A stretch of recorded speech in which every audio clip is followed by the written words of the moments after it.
สบายดีพี่น้องสบายดีพี่น้องเบิร์ดสุขุสุขคนที่เขามาเบิ่งสอบของบ่หน่อยชาแนลเด้อมื้อนี้ก็อยู่ให้คือเก่าอยู่ให้อยู่หน้าคือเก่าเพราะว่าเป็นเสาร์อาทิตย์เนาะมื้อนี้วันอาทิตย์มาเกี่ยวข้าวสวยแม่ปกติก็มีแต่แม่นี่แหละแห่งงานหลักอยู่หน้าเนาะเกี่ยวให้ทุกครั้งทุกปีว่าสันซะนับตั้งแต่เบาหน่อยไปทำไปเหียนไปแหละอันนี้ก็กกขี้หูดพี่น้องนี่พอมีอยู่อาหารกันกินนี่มีหลายแนวเนาะเบาหน่อยนี่เนาะผักนางเลิศนี่หมักแป้นพี่น้องนี่ตัวลนๆนี่แม่นหมักแป้นลนหมักแป้นหมักแป้นพ่อใหญ่เบาหน่อยเป็นคนปลูกเนาะแต่ว่าปลูกกินในมันนี่เป็นเบาหน่อยเพิ่นก็เลยอันนี้ให้เบาหน่อยนี่เป็นเจ้าของกกอันนี้นี่แต่ว่าเพิ่นปลูกเนาะตั้งแต่สมัยเบาหน่อยยังพุ่นแหละน้อยๆนี่กะสีเลือกแต่หน่วยมัน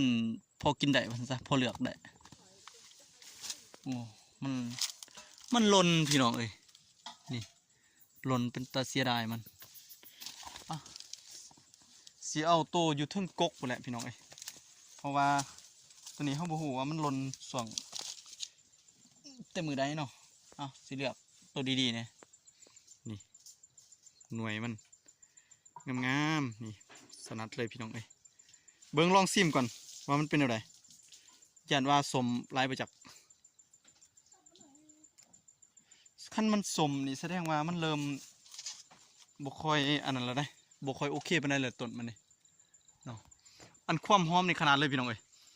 โอ้หอมสดชื่นนี่เลยนี่แหละโอ้ว้าวพี่ลึกเลยเด้อยาสีสูนบอลนี่เด้อเมนตายโลเด้อมัดยกมาเลยมัดหมอกค้างอันนี้นี่แหละเต็มเลยโหลด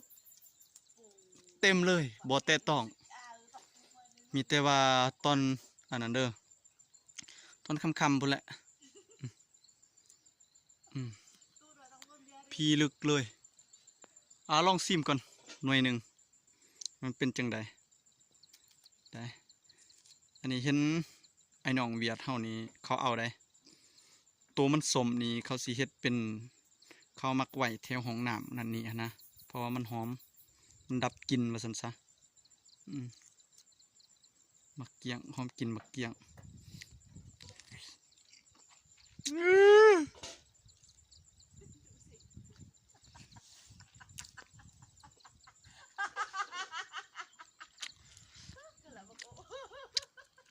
ปริมัน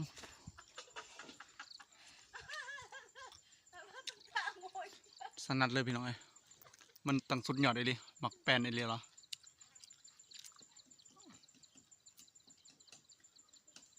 โอ้สุดยอดมันสมพี่น้องนี่แหละอาการมันบ่ค่อยดีเลยถ้ามันสมสินี่มันหาลาย